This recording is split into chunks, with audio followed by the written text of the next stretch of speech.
We've all had that moment. You do something a little embarrassing, and boom, suddenly it feels like you're the main character in everybody's life, and the whole world is watching. But what if I told you that feeling, well, it's pretty much all in your head?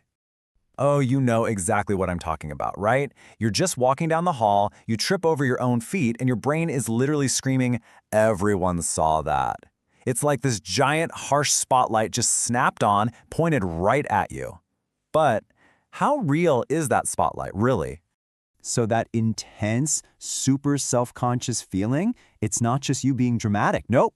It's a real, documented, and surprisingly common glitch in how our brains are wired. And today, we're going to pull back the curtain on why it happens, and more importantly, what you can actually do about it. All right, so let's get into the science of it all. This isn't about your ego, it's about your brain's basic programming. There's a fascinating psychological reason you feel so watched, and it has a pretty cool name. And here it is. It's called the spotlight effect. That's the official term for that feeling when you totally overestimate how much other people notice you.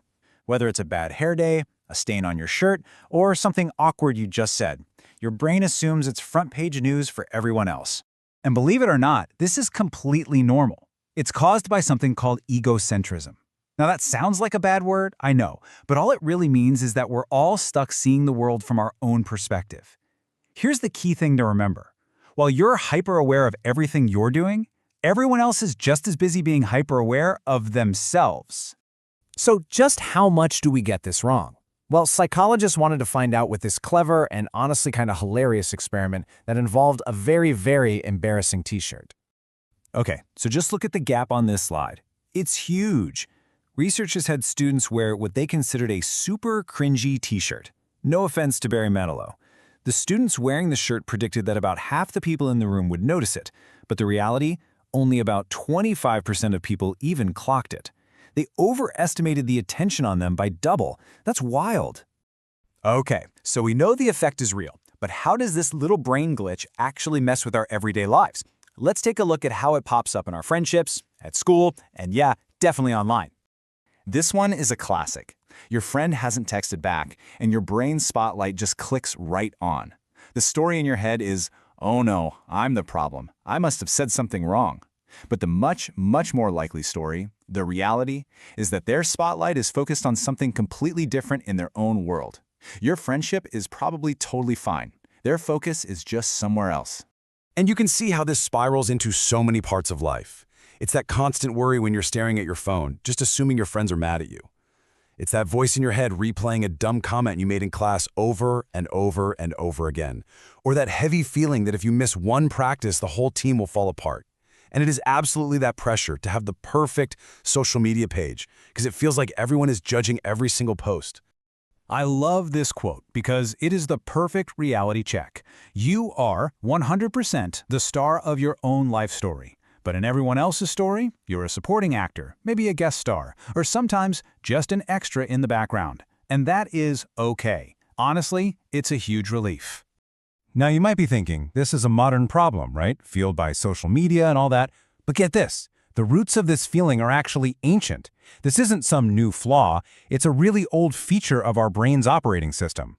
Just think about it for a second. For our early human ancestors, being aware of how you fit into a small tribe was like a matter of life and death.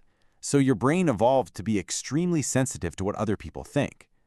The only problem is that ancient programming hasn't really updated for our modern, super-connected world. So that old survival instinct now triggers anxiety over things that aren't actually a threat, like getting a weird comment on a post. Okay, so we know what it is and where it comes from. Now for the most important part, how do we deal with it? How can we turn down the brightness on that internal spotlight so it doesn't totally blind us? First, let's be clear, this feeling isn't all bad. A little bit of that main character energy, that's the good side here, can really boost your confidence and motivate you to try hard. But if you let it get out of control, you can see the downside. It can lead straight to social anxiety and feeling really isolated. So the goal isn't to get rid of the feeling, but to find a healthy balance. And here is the best part. The most powerful tool you have against the spotlight effect is simply knowing that it exists. Seriously, just being aware of this brain glitch helps you catch it in the act. When you feel that wave of self-consciousness wash over you, you can pause and go, "Ah, wait a minute, there's my brain doing that spotlight thing again." For those moments when you need a little more help, here's a super simple 3-step reality check. First, zoom out. Force yourself to think about what else might be going on in that other person's world. Second, if you're really worried, get some proof. Just ask a friend you trust for their take. And third, move on. Just remember that t-shirt study. The chances are nobody noticed nearly as much as you think they did. So here's the biggest thing I want you to take away from all this. Realizing you aren't the main character in everyone else's story isn't a bad thing. It's freedom. It's basically permission to try new things, to make mistakes, and to be imperfect, all without the pressure of an imaginary audience. It lets you stop worrying about the performance and just start actually living your story.